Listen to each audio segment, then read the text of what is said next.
Hey Alex, a lawyer and a financial advisor walk into a bar. Oh, then what happens, Dave? Well, the question then says, do you run your business or does your business run you? Oh, good question. I've got a lot of personal interest in this topic. I think maybe my business runs me, and it actually is. And in I fact, my think, clients do too. I think a lot of clients, are suffering with that very issue, and it's a sort of a life question and a business question, right? yeah, because it's Yeah, that transition. If people moved into a business because they knew they could run it, yeah, and then they realise, oh, is it doing what it's meant to be doing? Have yeah, I started this business yeah, because I want to kind of do it, or is it now turning up and I'm picking up all these clients or yeah, customers or having deliveries of stuff? Which way is it going, and how do yeah, I yeah. lift my head up to kind of look at Yeah, some of the things I that, think that the day-to-day requirements of because when you start, especially you start a small business, you do whatever needs doing, right? If you need to install a computer, you do that yourself. If you need to yep, take a call, you do that yourself. You're the accounts department, you're the HR department, you're everything, right? yep. And you just do what needs doing. And I think sometimes that just never ends. And you end up just basically turning up to work and being run ragged with Well, that's where whatever you're needs sitting on the doing. little hamster wheel, running, running, Yeah, running. yeah, yeah, yeah. It's all right. Yeah, let me just transfer you to HR. Yeah. Boop, boop, boop, boop, boop. Hello. I'm the HR man. Yeah, that's right. Accounts payable, no worries. Boop, Yeah, boop, boop. yeah. All that sort of good I'll get my best man onto that, yeah, and yeah, that would yeah. be me. Every Yeah, day. Yeah. yeah, So there's a yeah, bit of that. But even as businesses grow and whatever, I think often the owner or the manager or whatever just ends up doing all the things that need doing. And I'm not sure you ever really stand back. I know I mean, I'm speaking from experience. You don't ever stand back and go, hang on, is this what I wanted?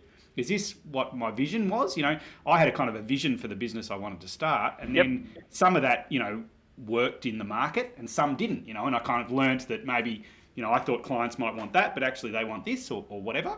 And so I started to deliver that. And then I thought, hang on, now I'm sort of being run by the client's needs, which of course you want to be responsive to your customers' yep, needs. But, yep, you got to go, well, hang on, is that what I wanted? Maybe I wanted to work less. That's why I started business. Am I working less? I mean, that's a classic, right? yep. Or, I wanted to have more money. Am I having more money or wanted to have more flexibility? Whatever the reasons that you might start a business, you think, are you actually achieving those things or are you just doing whatever the business needs doing, and how do you sort of address that if you're not? And I think that becomes that discussion that well, sometimes that's where you have the board meeting in the shower in the morning. How am I going to kind of run the business that day? The board But meeting this, with yourself. yeah, this is where Yeah, you kind of sit back and say, what is the objective of the business? Like, what is the yeah, purpose that I want to get out of it? Which then yeah, brings you back to the question that says, well, am I growing this business because it supports me, or is it just I've got it because it's a job, but it just happens to yeah, be I happen to be self-employed. yeah, Which way do you want to go? yeah, It's being comfortable. But if you have the mindset that you want it to be a business that will generate an income without you being there, but you don't have the infrastructure in place to allow you to do that or the skill set to know how to do that, yeah, this is where you get into that middle point. yeah, Because sometimes it's yeah, great. I love running my own business. yeah, yeah, But there's yeah, some days yeah, it yeah. never leaves you. Yeah, but do you find that there's a kind of a mismatch? Well, I know a lot of my clients will say to me, if I ask them that question, they say to me, I want to make lots of money, right? It's often what people say. I want to make lots of money. That's why I started a business. And you go, Yep. Okay, is that all you want, or what do you want the money for? You know what Yes, I mean? They go, yes, oh, I yes. want to travel to Europe with my wife. Yeah, great. Have you done that? Are you going to Correct. do that? You know what I mean? Can't leave the business. You go, well, hang on. You know what I mean? There's a mismatch, and I'm guilty of that too. I go, I want to be successful, and I'm like, well, what does successful mean? Does that, I One don't of our actually really. favourite questions. Oh, right. Is it? Yes, What does successful absolutely. mean? Like, well, Yeah, what does success look like to you? So that's a really broad yeah, question for anyone. It's yeah, like, okay, I've got a great business, yes, yeah, but if you were to take 3 months off, would your business still function? yeah, Now, the answer can be yes or no. Like, I'm yeah, not. It depends on which way it goes for some people, but for yeah, some people, that's a really important thing that they can take 3 months a year off. But they yeah, may be able to function their business and keep it quite small, yeah, but still go away. But it's yeah, very project driven. So yeah, therefore, they times that they know that they're going to be away, they can be away, and it doesn't really matter, and things yeah, can tick along. yeah, But success it's a bit like asking the question around how much money do I need to retire? yeah, yeah. It depends Well, what you that want to do, depends. right? Correct. Yeah, yeah, yeah, yeah, And yeah, it's the same with your business. What do you yeah, want your business to do for you? And I think a lot of occasions people haven't articulated what it is that they want their business to do for them. Yeah. And therefore, if you know what your end goal is, you then take the steps to get to that, as opposed to, oh, I'll just start it because it seemed like a good idea, and I got the shits with the people I was working with before, and I can do this better myself, and I'll bugger it, I'll start the business. And it's like, okay, you've started, and you don't have all this support network that you used to have. Yeah. As you said, all of a sudden you got to do everything. Yeah, and it's actually often, I think, the biggest challenge is the lonely, not the money, not the work. It's the loneliness of it all, the sort of isolation in that you just, you're up against every challenge that comes in is on your desk, and it's all your problem, and you sort of really nobody else, sort of understands or cares, right? Yep. And but I think that loneliness is a really interesting one, with your business in a lot of respects. Again, that comes back to, are you running, do you run your business, or does your business run you? And I do think that part of it is that loneliness, because I think that can be the same even if you're the CEO of a public company or a really big business. You are the final decision maker, even though you may have that support that sits underneath. But just because you're in business doesn't mean that it's not lonely, because some of the challenges that you have as the business owner is not taken on by any of your employees, or even if you outsource to some of these specialist providers.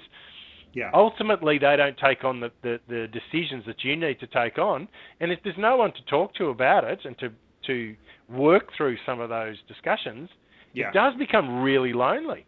Yeah.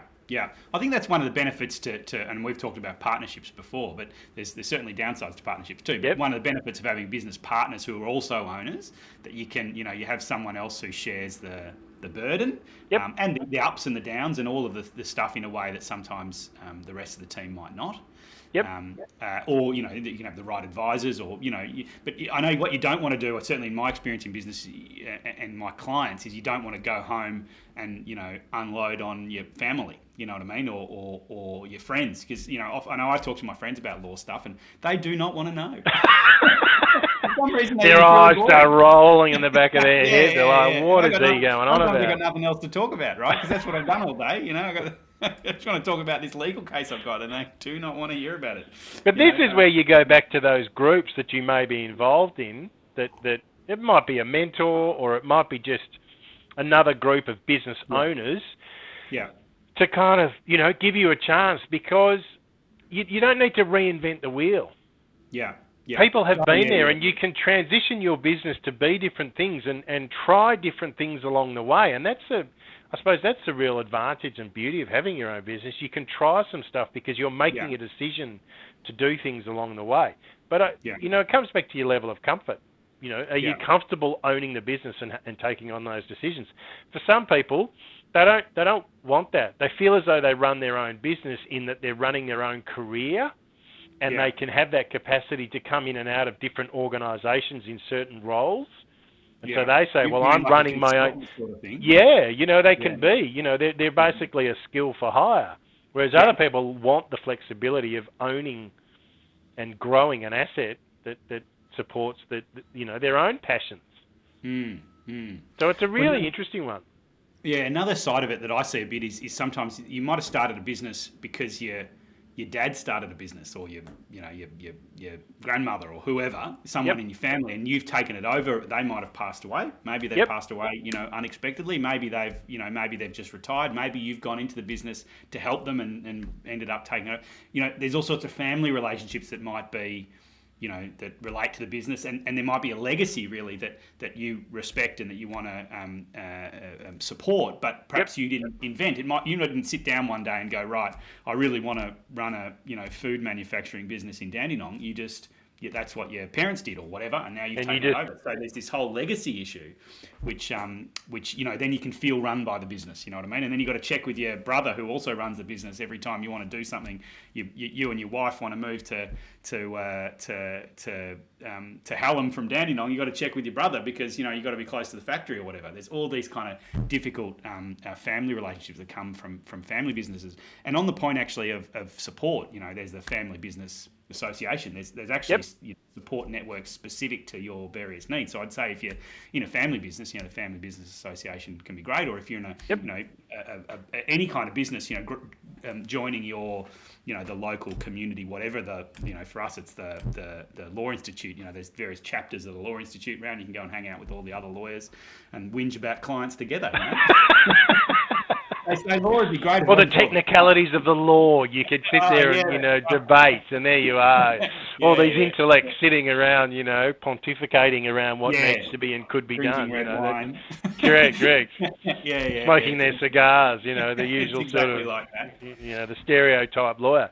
But look, I do think, do you run your business or does your business run you? And this is where it's interesting we have a lot of engagements where people are running their very successful businesses.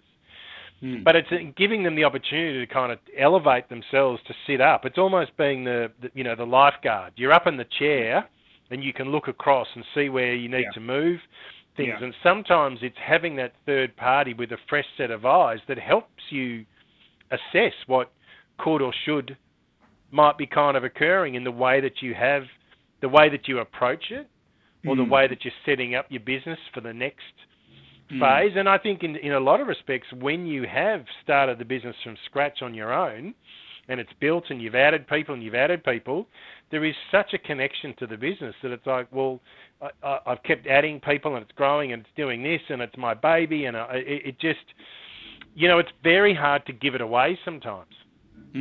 Yeah, or hard to step back, right, and not be so involved. We have people who we help them sell their business, and they're very happy about that, and they stay involved in the business, for a year or two, consulting, to help the transition, which all makes sense on paper, but it generates a lot of problems because as soon as they sell the business, they're not the owner anymore, and someone who is the owner, who's paid good money for it, says, well, I'm going to make these changes, and they go, oh, I don't want you to I don't like that. And they resist, and they say, "Oh no, I'm happy. I've got my, my $1 million, my $10 million in my pocket, whatever. I'm happy to hand over control." And they think they are, but they're not. So it's and that's a case in my view of a business running you, right? You've sold your business. If you decided to sell it for your own life reasons, that's fine. Get on a cruise ship and go to Spain. Don't keep working in it and struggling with the old owners. Yeah, but there was also a very interesting comment that was said to me years ago that, irrespective of whether you're a business owner or an employee, you get to a point that you need to have some interests outside of your business. Or your employment that gives you something to look forward to. And that's a really interesting one with a business owner. What are some interests that you can develop that gives you a reason to come away from the business?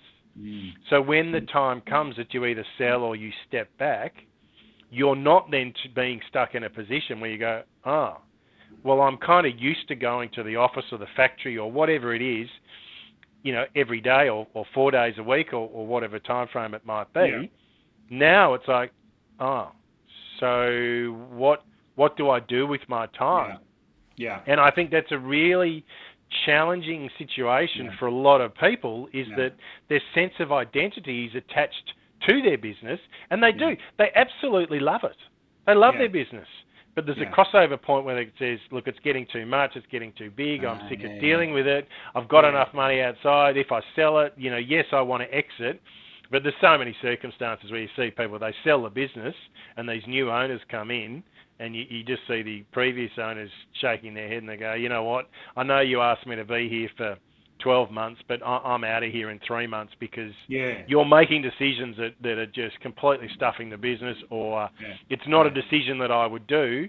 Now, they might be happy to get out of there, but you're still got to find something to do. Yeah, that's such a great point, and I reckon that's missed. And it's a process to decide what to do. Correct. So you can't just retire, work 60 years in the business, then retire, and then suddenly, as I say, get on a cruise ship, go to Spain, and be happy. You need to have other interests. In fact, one of my clients is struggling with it, and he's introduced, which I thought was great, a golf day. So he plays golf on whatever day a week it is, and some days he plays golf, some days he doesn't. He does other things, but it's that day where he puts his phone in the cupboard and just spends the day doing his own thing in order to really develop those other interests. He's obviously interested in golf, but you can't golf all the time, and he wants to develop. And that's probably something that should have been done years ago. And it's something I'm actually kind of struggling with at the moment, kind of thinking, well, because I work all the time and I'm almost addicted. Yep. And you sort of think, well, you got to have a richer life, and in one day when you do retire or whatever, then what's life going to look like for you? And you want to be sort of be prepared for that. You just want to have other things in your life other than work. Well, especially particularly men don't have, right? Yeah, and that's probably the real issue for a lot of, and also in the last couple of years with COVID that we've had, that people have transitioned their businesses can be functioned from home.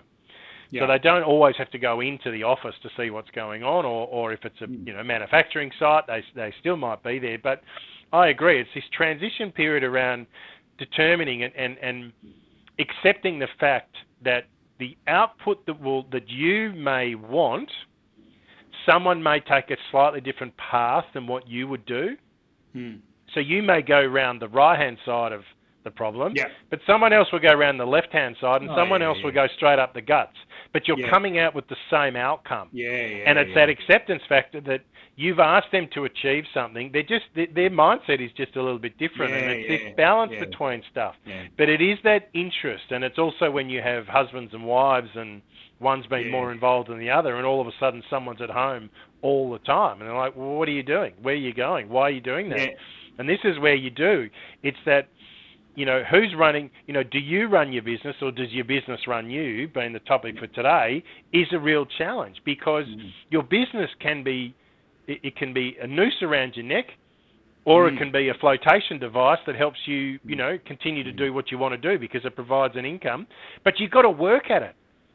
It doesn't just happen by osmosis that all of a sudden your business is doing everything that it's meant to. You've got to be really clear around the strategy that you're taking, and it takes time. It just does. Like any business growing takes time. So is the first step to go, okay, well, what do I want my business to achieve for my life? Is that, as in why am I in business, and what kind of life do I want to have? What does success look like? That's the first step. And that's a really challenging question for a lot of people. Yeah. I can imagine. I'm sort of struggling with it right now. What does success look like to me? This is where you turn around and you say to someone, right, so if I want to, and I'm not a big one on this retirement. To me, it's a transition of changing the things that you do.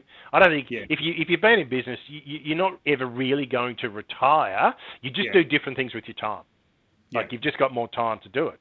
But the question becomes, okay, if I hit X amount of dollars, then I can retire.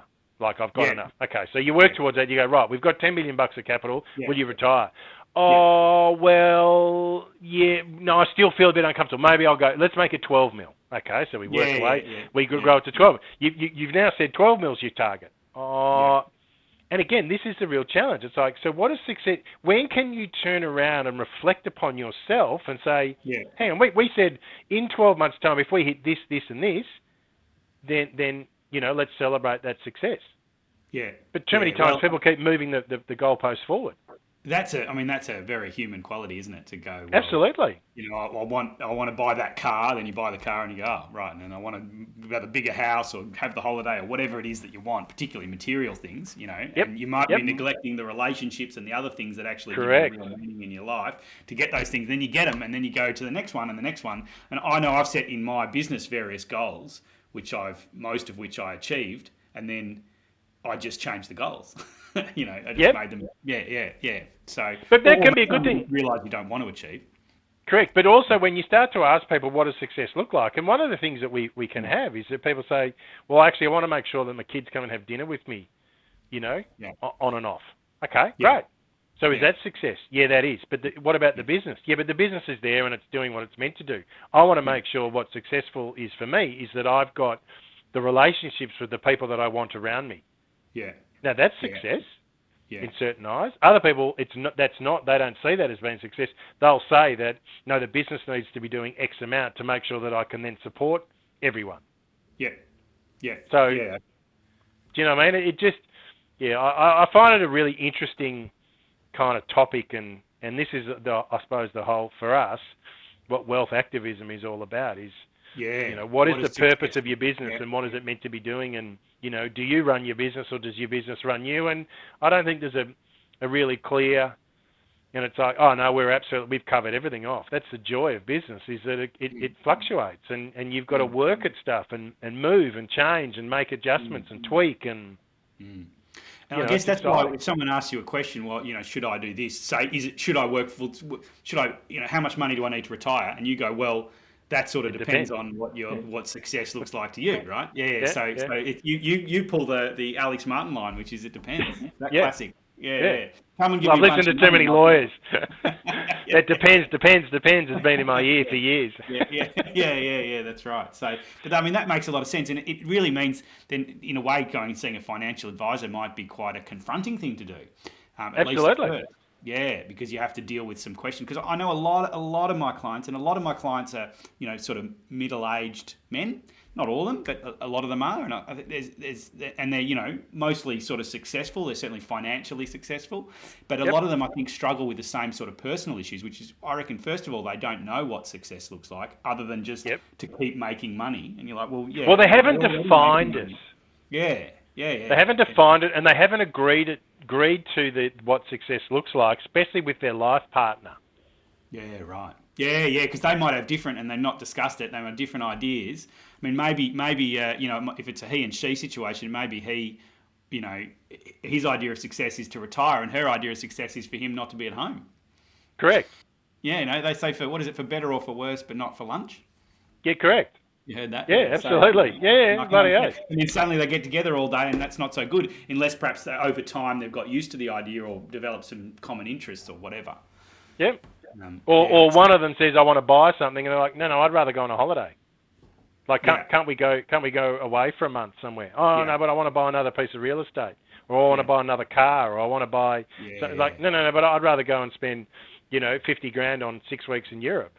Yeah, well, and can I say, just to complicate things again, I think it changes over time. We certainly see clients whose, their goals when they're, 30 are going to be a lot different to their goals when they're 60. Absolutely. When your business, often we've got quite a lot of clients whose business has blossomed and done fantastic, particularly around their real estate holdings. They own a big factory out in the middle of what was the middle of nowhere and is now not the middle of nowhere, and it's worth an absolute squillion.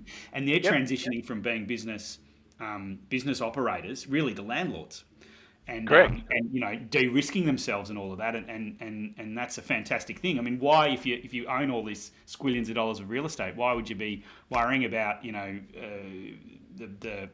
day-to-day struggle of running a business, the risks of running a business, when you could just get rid of all of that and collect your rent checks every month?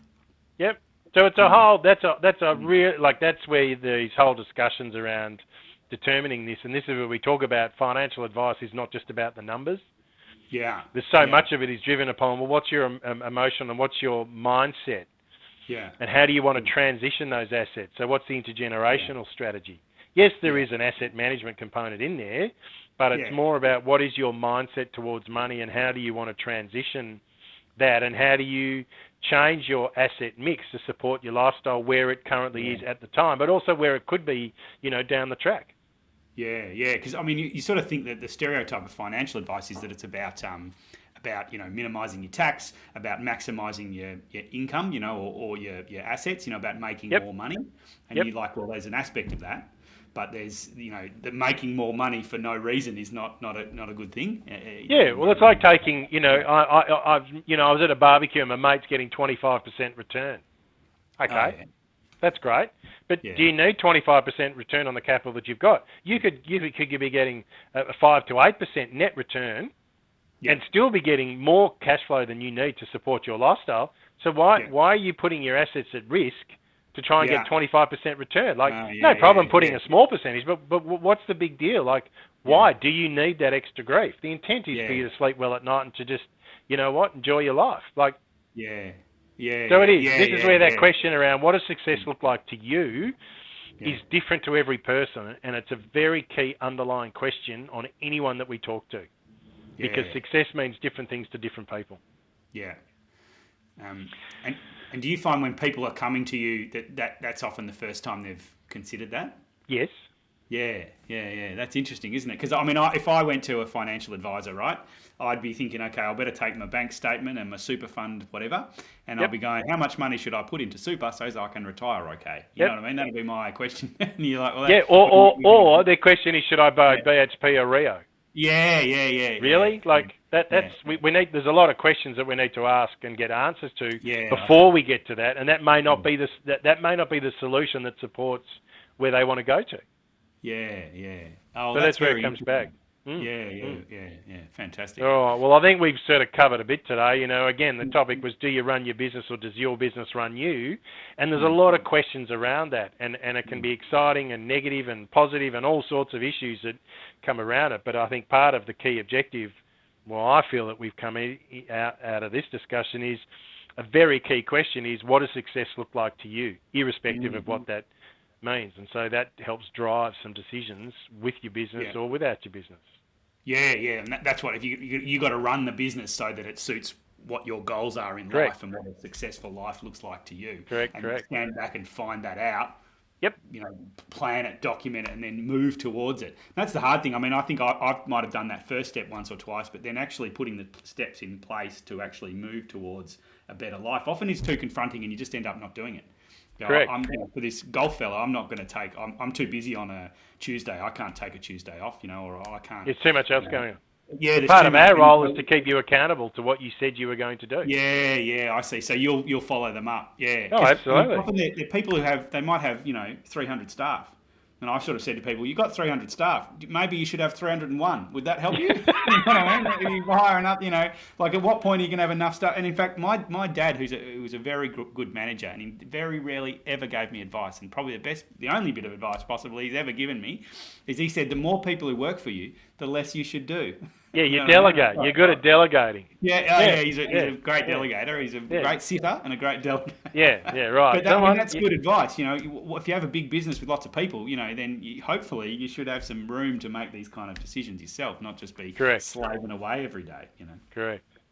All right. Once again, Alex, quality discussion. Thank you. That was great.